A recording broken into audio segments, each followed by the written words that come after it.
부처님 당시에 황가모니 부처님께서 실제 수행하셨던 방법 중에 하나입니다. 우리가 알고 있는 일반적인 사티, 집중, 감각에 대한 집중을 하는 건데, 이 빅바사나 수행에서 가장 핵심적인 것은 마음 챙김입니다. 여러분들 108배 하셨잖아요.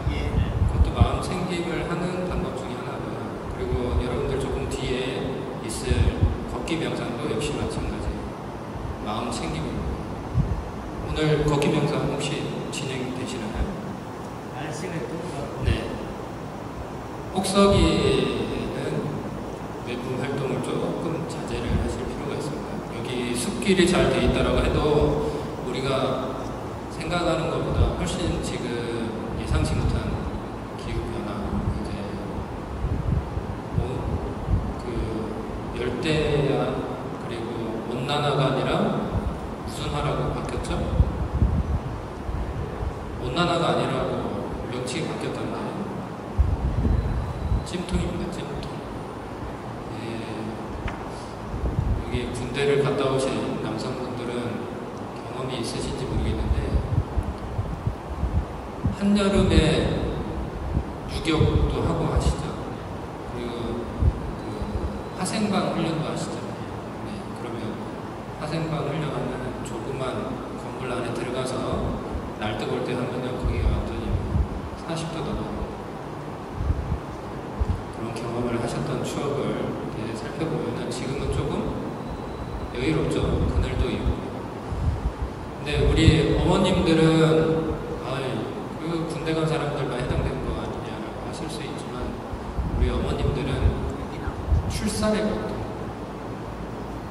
출산의 고통에 비유하면 이러한 이 날씨는 별거 아닐 것 같아요. 근데 출산의 고통은 길어요, 짧아요? 짧잖아요. 그리고 남성분들 군대 가셨을 때 유격훈련 며칠 안 하잖아요. 그리고 화생방 몇 분 안 하잖아요. 근데 그거에 비하면은 지금 이 상황은 조금 무난하다라는 거죠.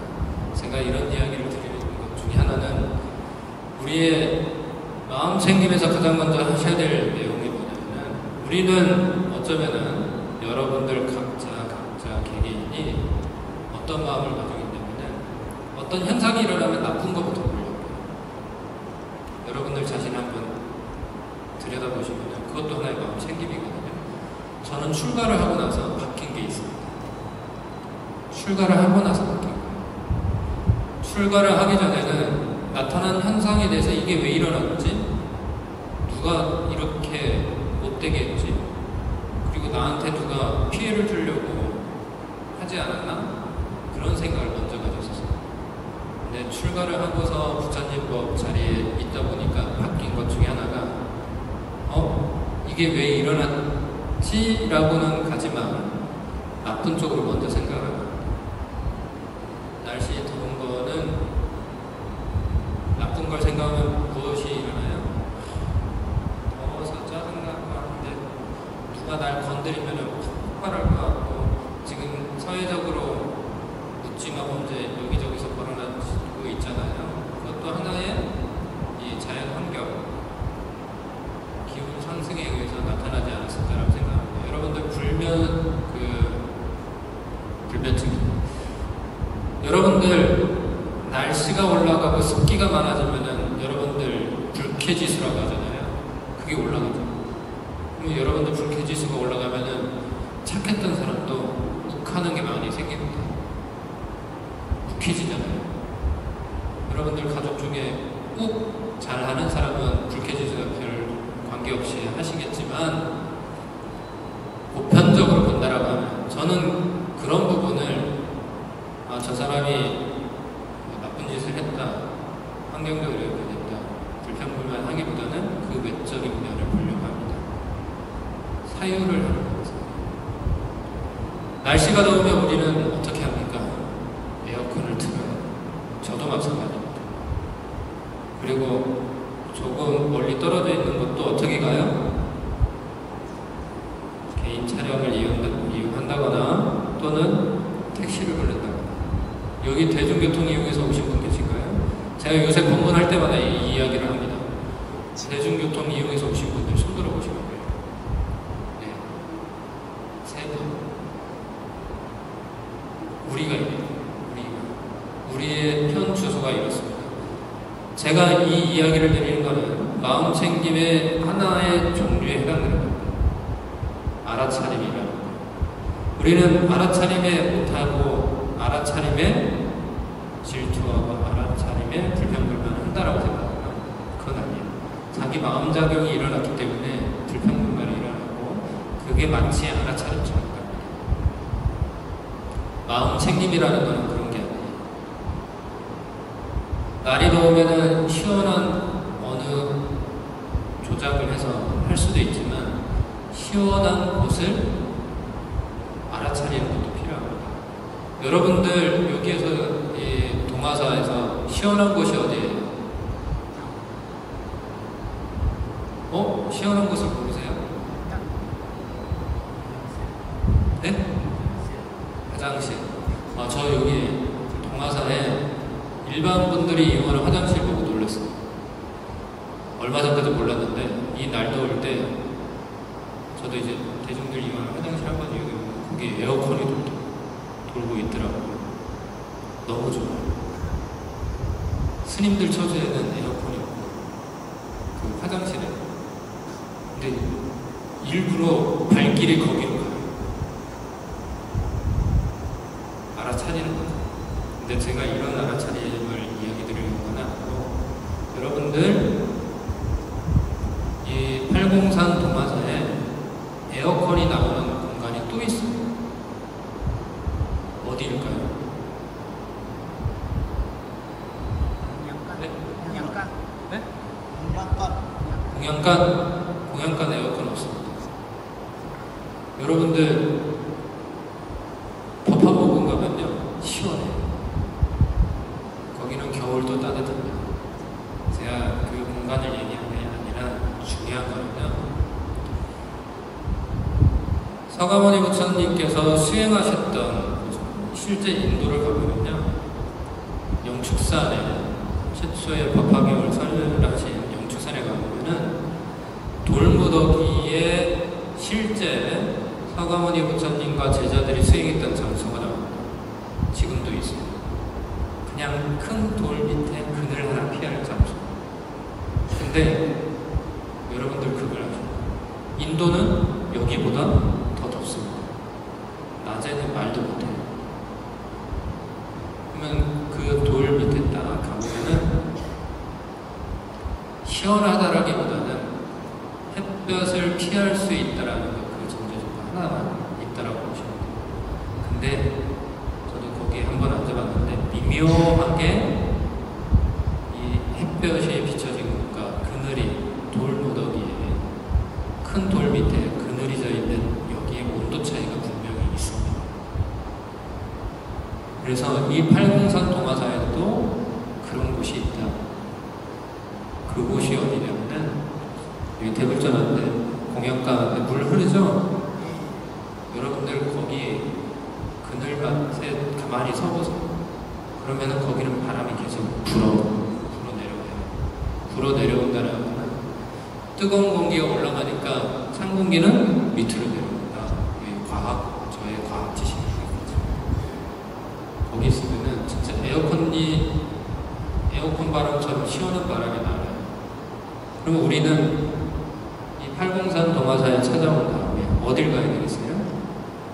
지금 여러분들 108배 하느라 땀 흘리셨잖아요. 그냥 멀리 가실 필요 없습니다. 에어컨 차 안에 가서 틀어놓을 필요 없습니다. 그냥 거기 앞에 가만히 서서 명상을 한번 해보세요. 거기에서 좌선을 해도 되고 그냥 서서 해도 되고 그리고 또 기대도 됩니다. 자세에 구애받지 마세요. 서가모니 부처님의 수행은 일상생활에서 찾을 수 있는 모든 알아차림을 위한 마음챙김의 수행법을 이미 설하셨어요. 자, 이런 이야기를 드리는 것 중에 또 한 가지 또 큰 이유는 아까 대중교통을 이야기했지만 우리는 조금 편한 거를 추구하기 때문에 이 환경이 이렇게 뜨거운 환경으로 변한 거예요. 여기에 대해서 부정하실 수 있나요? 아마 저보다 더 많은 공부를 하셨고 기본 학습적 지식이 높으시기 때문에 다 알아차릴 수가 있습니다. 근데 왜 못해요? 우린 못하잖아. 자갈 끌고 오는 거를 한 번 찾아요. 그리고 또 대중교통 한 번 이용해서 오는 것도 좋은데, 그런데 대중교통이 저 앞에서 한 1km 걸어오셔야 되잖아요. 그러면 오면서 땀이 다 젖겠죠. 이게 먼저 이유가 있었기 때문에 후 결과, 인과에 의해서 우리는 부정하는 겁니다. 지금부터라도 하셔야 된다는 거죠. 그러면은 대중교통의 또 이제 좋은 면을 제가 이야기 드리고자 하는 거는, 여러분들 급행 1번을 타고 오시거나 완행 버스를 타고 오시다 보면은 여러분들과 복장이 비슷한 분들을 만나세요. 그리고 대감산거리를 지나는데 버스에서 아직 안 내렸어요. 그리고 청소년 수련반에서 아직 안 내렸으면 어디 가는 거예요? 동화산 가는 거잖아요. 늦게나마 동화산 가세요? 안녕하세요. 저도 기도가는 저 선우였는데 오늘 일요일배가 있어서 거기 스님이 법문을 해주신다고 합니다. 왜 그렇게는 말을 못하냐? 왜 그렇게는 못하시냐고. 그게 알아차림에 필요해요. 첫 번째 필요. 두 번째는 인과라고 했잖아요. 그렇게 하면 다음에 뭐가 뭐냐면요, 다음에 또 이용하다 보면 그분을 또 만나거나 또 새로운 분을 만나겠죠. 그러면은 여기 청소년 수련관을 지나가서 얘기했던 내가 어디에서부터 얘기해요? 한 대강산거리 쪽에서 얘기를 할 수가 있어요. 그 다음은 처음 탔을 때, 올라탔을 때 오셨어요? 여기 앉으세요. 그때쯤이면은 이미 가을에 접어들었겠죠? 가을 접어들었을 거잖아요. 그러다 보면 또 하다 보면 또 인연이 생기고, 우리는 시작을 두려워하고 첫 마디, 첫 발을 굉장히 두려워해요. 그리고 그 길을 누군가가 걸었을 때 뒤따라가려고 합니다. 맞습니까? 부처님 제자로서 여러분들이 108배를 하고 있는 이 순간, 이 자리는 여러분들이 주인공이에요. 그리고 이 자리를 일어났을 때도 누가 주인공이에요? 주인공아 정하연하고, 이게 작용문이라고 합니다. 여러분들이 주인공이라는 걸 알아차려야 되는데, 우리는 너무 삶에 채이고 하는데 주인공을 못해요. 저는 주인공 한번 했습니다. 이 자리가 있기까지 삭발, 출가라는 주인공이 되었습니다. 그러면 저희도 삭발, 출가를 해야 되나요? 아니잖아요. 마음 출가하시면 되지 않습니까? 출가에 여러 가지 종류가 있는데, 즉 부처님 법에는 제한이 없다라는 거예요. 어느 신분 고하가 필요가 없다라는 거예요. 그리고 내가 어느 때 어디서나 부처님 제자로서 주인공이 될 수 있다라는 겁니다. 버스 안에서 첫 인연을 만드는 주인공이 되고, 또 대중교통을 이용하는 주인공이 되고, 그리고 또 함께 걸어오면서 길동무의 주인공이 되실 수가 있습니다. 여러분들이 이 자리, 이 순간만 주인공이 되면 됩니다. 이 순간은 오히려 주인공보다는 엑스트라가 더 낫죠. 어디서부터 주인공이 되셔야 돼요? 저 문지방을 넘어섰을 때부터. 그러면 여러분들이 주인공이 되면은 집에 돌아가셨을 때 어떻게 하셔야 돼요? 여기서 배워왔던 거를 거기서 똑같이 한번 해보는 거예요. 주인공은 한 번의 역할을 대본을 보고서 바로 할 수가 없어요. 여기서 연습하시잖아요.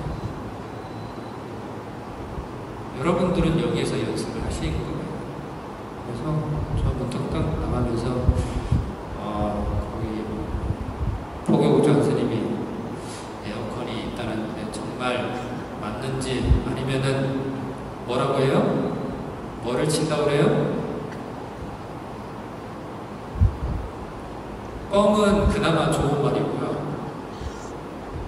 구라친다고 해요. 이게 일본 말이에요? 아니면 우리는 순 우리말이에요? 네?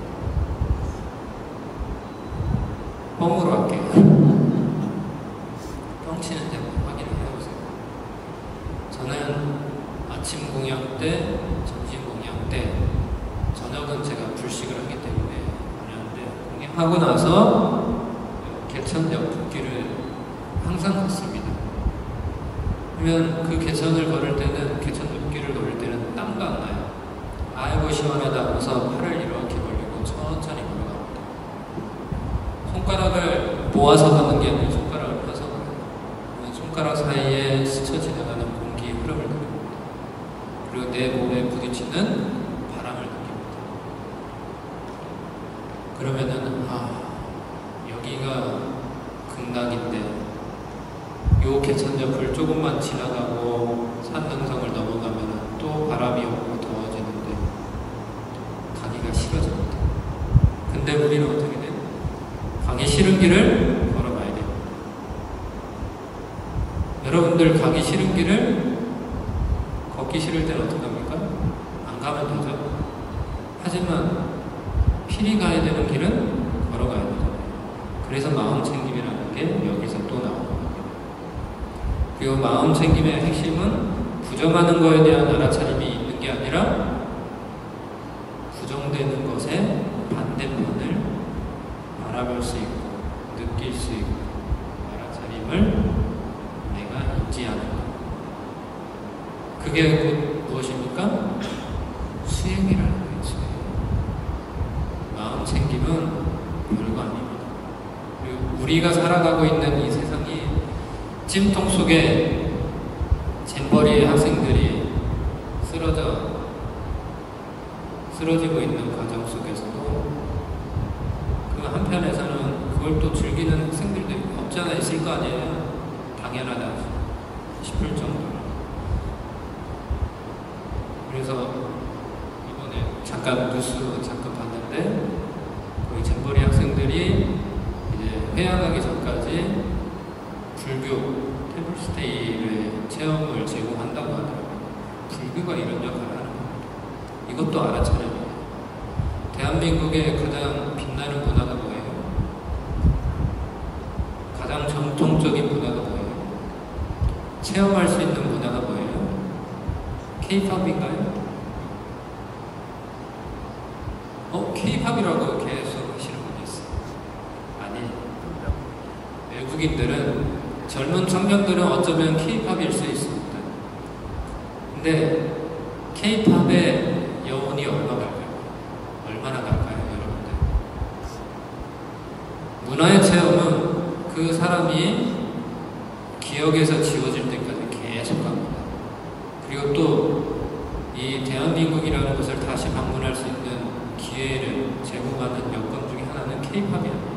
K-팝은 어디에서도 즐길 수 있어요? 자기가 있는 자리에서 핸드폰만 딱 보면 다 즐길 수 있잖아요.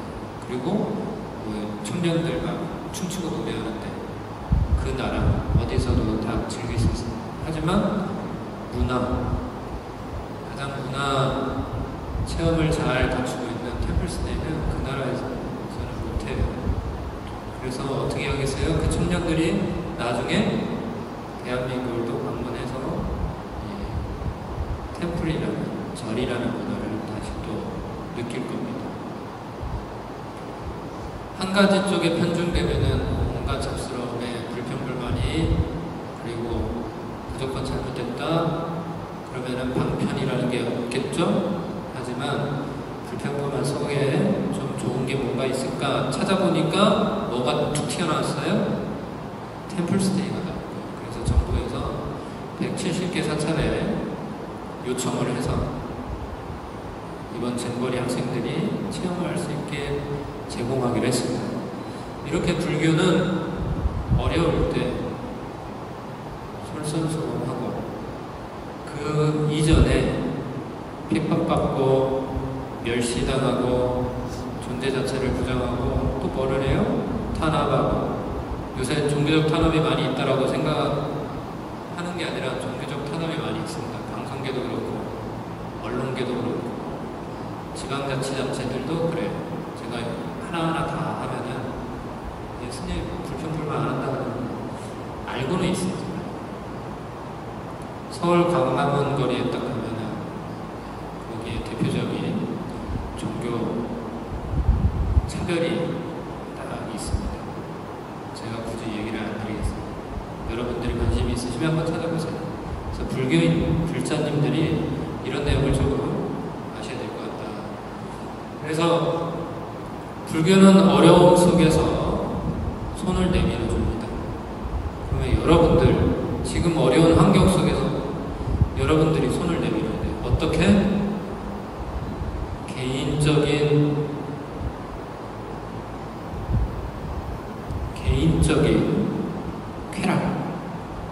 쾌락을 절제하셔야 됩니다. K-팝도 어쩌면은 개인적인 쾌락이에요. 제가 요새 뉴진스 요새 뜨는 전 세계적으로 그 빌보드 차트 1위를 했다고 하더라고요. 여학생들 만 20세가 안 되는 신생 그룹이 아니라 조금 됐는데 ETA가 뭔가 했더니 도착 예정 시간이더라고요. 그걸 하면서 전 세계가 열광해요. 하지만 여러분들 이런 노래는 얼마나 갈까요? 오래 못 간다요.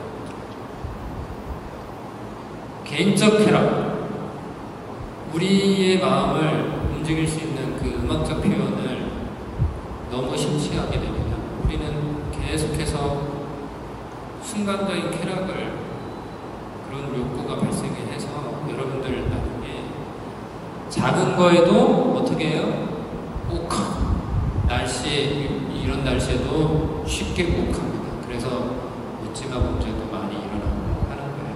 그래서 우리 선후에 이 회원분들은 이 무더운 날씨에 108배도 하는 마음 챙김을 하고 또 이 시간 이후에도 개울가에 있는 에어컨 바람을 한번 쐬시고 그리고 공연관에서 공연도 맛있게 하는 마음 챙김을 하셨으면 좋겠습니다. 그 다음에 여러분들이 주인공이라는 것을 알아차린 다음 댁에 놀러 가셔서 마음 챙김 실천을 좀 하시기 바랍니다. 그 마음 챙김 실천은 욱하지 않고 짜증내지 않고 얘가 공부를 왜 안 하지? 얘는 왜 나한테 연락을 안 하는 거야? 손자, 손녀들 궁금한데 자식이라고 낳았더니 자기네들 살기 바쁘다고 자기들만 자기 나는 재밌네 하시지 마시고 여러분들이 직접 전화를 거셔서 또는 불시에 찾아가서 맛있는 거 한번 사주고 오세요. 그것도 하나의 여러분들이 주인공이 돼서 부처님 자리에 안에 머무는 것 중에 하나입니다. 그래서 오늘 우리는 마음 챙김의 핵심적인 것 중에 나의 개인적 능력이 요즘 시대에 팽배하지만 개인적 능력을 내려놓고 내가 주인공이 돼서 우리 가족을 살피고 그리고 또 대중교통에서 맺는 좋은 인연을 가꿀 수 있는 그런 알아차림으로 이야기 드렸습니다. 여러분들 항상 할 수는 없습니다. 항상 건강할 수도 없고 항상 지금 나이에 머물 수도 없고 항상 젊을 수도 없습니다. 흘러 지나가는 거는 잡으려고 하지 마시고 지나가는 대로 놔두시고 이 더위는 얼마 안 있으면은 가을이라는 시원함으로써 우리에게 다가올 것입니다. 또 그러다 보면 또 추위가 올 것이고, 또 내년 봄에 또 올 것입니다. 괴로움도 지금은 괴롭지만 항상 괴롭지는 않습니다. 고락이라고 하잖아요. 괴로움 속에서도 즐거움은 있다라는 것. 그리고 또 인과라는, 우리는 부처님 법 자리에 머물렀을 때 우리의 과오를 알아차리고 우리의 자세를 항상 낮출 수, 여기서 항상 또 뺍니다. 우리의 위치를 낮출 수 있는 하심하는 마음의 알아차림을 가질 수 있습니다. 그래서 여러분들 항상 행복하다라고 하시지 마시고 우리는 행복할 수 있다라는 것. 괴로움은 언젠가 사라진다. 이것이 윤회의 법칙이구나라는 이야기를 드리고 오늘 이야기 모두 마치겠습니다. 감사합니다.